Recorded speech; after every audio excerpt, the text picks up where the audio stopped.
Good to be in the house of the Lord tonight. Jade sprung this on me and Jaden over there 4 weeks ago and said we were going to go, and then, quarantine hit again, and then we were stuck, and then I sprung us on Sunday and said, hey, you guys are up. So the Bible says to be ready in season and out of season, so here we are. So first off, I'm a history guy, so I always have to have a backstory to everything or figure out how everything started and how everything goes down. But first, the name of my message, I probably should start with that first.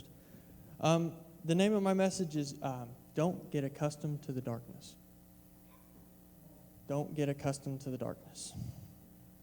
So the first verse I have for us here, I'm going to start in Exodus 3, verse 7, 8, and 9 is where I'm going to start. So in Exodus 3, Moses in the burning bush is what's going on here. So Moses is being, told to go to Egypt and get the Israelites out of Egypt. So in the Bible reads, "And the Lord said, I have surely seen the affliction of my people which are in Egypt, and have heard their city be reasoned of their taskmakers, for I know their sorrows. And I have come down to deliver them out of the hand of the Egyptians, and to bring them up out of that land unto a good land, and a large, unto a land flowing with milk and honey, unto a place of the Canaanites, the Hittites, and the Amorites, and the Perizzites, and the Hivitites, and the Jebusites. Now therefore, behold, the cry of the children of Israel is come unto me, and I have also seen the oppressions wherewith the Egyptians oppress them." So in this little package of scripture here, God's basically saying, I know that the Israelites are in bondage. I know that they're in chains. I know that they're accustomed to this darkness. So backstory, again, I said I was a history guy to start with, so I always have to figure out why the Israelites were in Egypt, why they were in this situation in the first place. So Joseph, who was an Israelite, moved to Egypt and was during a famine, and was appointed to a higher office in Egypt. And the Israelites spent the next around 430 years in Egypt. So 430 years is a very long time.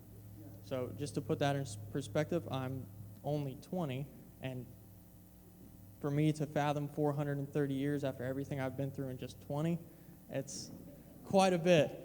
So they've been there for 430 years, and of course, the number of the Israelites obviously had to grow in that span of time. So Pharaoh became very nervous that the Israelites would end up taking over Egypt and end up overpowering his throne. So he did what he had to do in his mind and enslaved the Israelites. So therefore, they were living in bondage. They were living in slavery. They were basically put down and put at the lowest class system that they had, and were forced to work for no pay, no anything. They were just forced into bondage. So, we all know the story of Moses and how Moses was called to get the Israelites out of Egypt. So Moses goes to Egypt, and then the plagues happen, and then so on and so forth. We carry on through there, and he manages to get the Israelites out of Egypt, with some struggles, obviously, but they had a long journey ahead of them. Obviously, the land that is in the word here in Exodus, the land of milk and honey, the land of Canaan, is quite a distance from Egypt to where they had to go. So they had quite a bit of a travel there. But during this travel, it kind of didn't go very well for the Israelites. They started to, get discouraged, get upset, get mad, get, just complaining.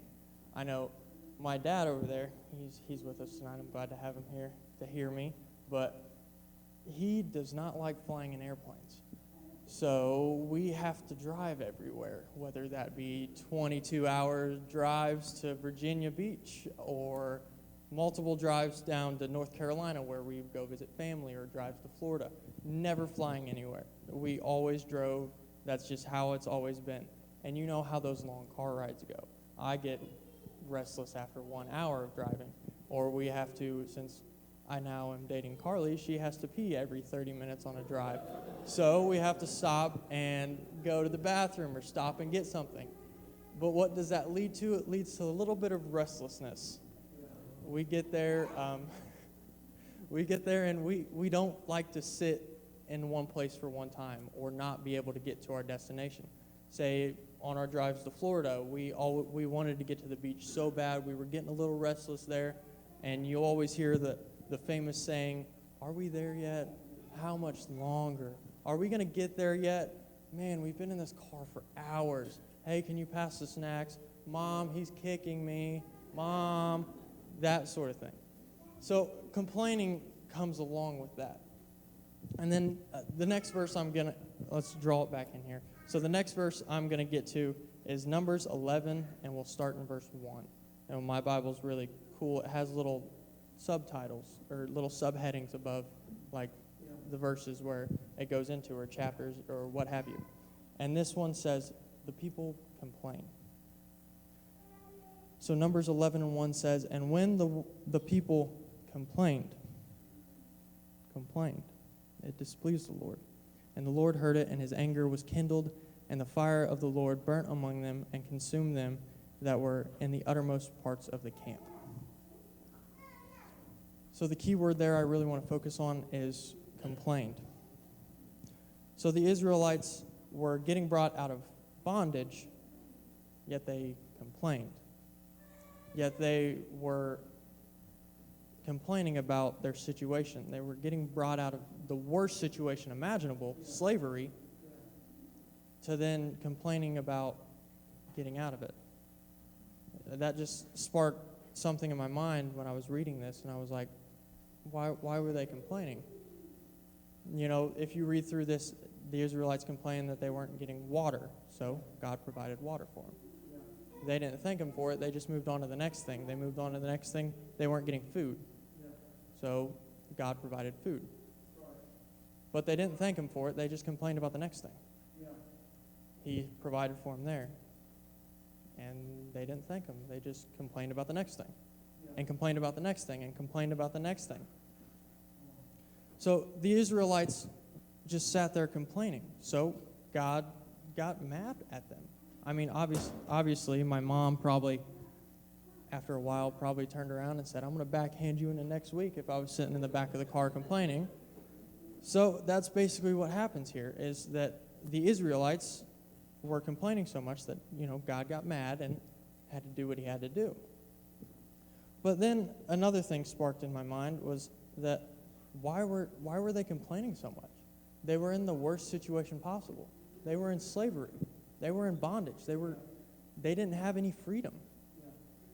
So I was like, why would they complain? But then I realized, me being a history teacher, I looked back at other people that were in slavery. In the U.S., we had the Civil War, which slavery was a big effect of that. And when the slaves became free in the United States, they didn't immediately go run and go look for jobs. They didn't go run and, this is what I want to do first. I want to go eat a cheeseburger or something. No, what they did was they were like, "Oh, we're free. Let's go back and work in the fields." They weren't ready for freedom. They weren't ready for that next step. They turned back and went back to the fields. And as I said earlier, these Israelites were in bondage for 430 years, around about 430 years. So that's a generation that was born into slavery. That's not a generation that just moved there for 5 years and then said, "Okay, we're going to go back, we're free again." They were embedded in them. That was a part of them. That was what they were used to. They were accustomed to the darkness. So the Israelites were accustomed to being in chains. They were accustomed to being in bondage. And let's switch gears here for a second. How many of you guys have been in darkness? Probably all of you. I mean, me being a teacher, I'm the mean teacher where I'll turn off the lights where they're watching a video, and then as soon as their eyes adjust to the darkness, I flip the lights back on, and everyone goes, ah.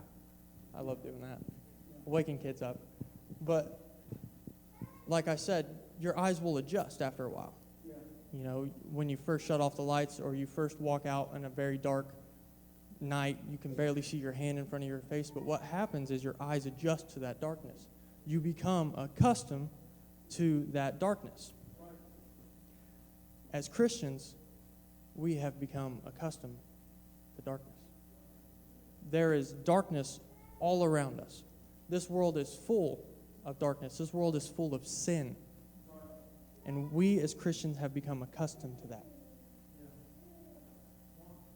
We as Christians have become accustomed to sinning. We have become accustomed to allowing things into our life that we shouldn't allow into our life. We have become accustomed to allowing sin to slowly creep and tear us down. We have allowed ourselves to step away from God's word and put our time into something else. I know this message is probably more for me than anyone else here tonight, but I feel myself wanting to go more towards God and get closer to God, but at the same time, I'm like, oh, I have to do this, I have to do that, I have to do this. I don't prioritize my time. I'm becoming accustomed to the darkness, and I'm turning my back on God. I'm not putting my time towards God. That's all He wants. All He wants is for us to put our time towards Him, to sit and kneel and pray and read and get closer to Him, to draw that connection. But all we do is we become accustomed to the darkness, and we turn away and we put our time to other things. We get in a routine. We get into our daily lives where we don't have that connection with God, we don't build that relationship, and it just falls apart. And then we're wondering why we're sitting here in these dark situations, why we're sitting here in these dark times when we haven't put our time towards God. We haven't drawn towards the light. We've drawn towards the darkness. I know you always hear that one saying when your buddy wants you to come out with them. They're like, come on, man, just this one time. It's all right. Just let it slide this one time. You'll be fine. Just let it slide that one time. So you let it slide that one time. And then you're like, oh, this is the last time, I promise. And then the last time turns into another last time. And then that last time turns into another last time. But when's that last time going to be actually that last time? When's that? I thought you said last time. Oh, no, I said last time after I said last time. But it was the last time after that last time, wasn't it? Yeah. When are we finally going to stop and say, this is the last time? I'm going to put my time towards God. I'm going to get on my knees. I'm going to pray. I'm going to build that relationship. I'm going to get into my word. I'm going to dive into my word. And I'm going to draw that connection to God, and He's going to be the real leader of my life. All He wants is for Him to be first in our life. But we neglect that, and we put other things first. We put school first. We put baseball first. That was a big thing in my life. I put baseball first instead of God. You put everything else first but God. And that's all He wants us to do. That's all He wants us to do is put Him first. To put Him first in our lives. And He said He will lead you and guide you. He will be a lamp unto your feet and a light unto your path. That's all He wants to do. But we put other things first. We put work first. We put whatever we want first. It's easy to do to get distracted in this world. But this world, all this world will bring you is hurt and pain. All this world will bring you is darkness. We need to stop complaining and stop worrying and just draw closer to God. Draw closer to His promises. Draw closer to what He wants for us. And then back to the Israelites here. The Israelites were so accustomed to the darkness, they didn't realize what was going on. They didn't realize the promise that God promised them. God promised them the best thing imaginable. He promised them a land flowing of milk and honey. Guys, we're this close to revival. The promise is right there. God's just looking at us and He's like, I gave you all of this, And you're going to sit here and you're going to put your time into all of that. You're going to put your time into this world. You're going to put your time into going out partying. You're going to put your time into that. We're this close to revival. Wake up! Ronnie's been preaching it for the past few weeks. We're this close. We need to wake up. We need to turn to the Word. We need to turn to God instead of turning to this world. We're this close to revival. The Israelites were this close. This close. I feel like they walked around it. They probably, if they would have turned to their right, I bet you they would have saw it.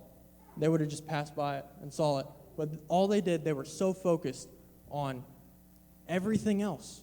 So focused on everything else. The promise was right there.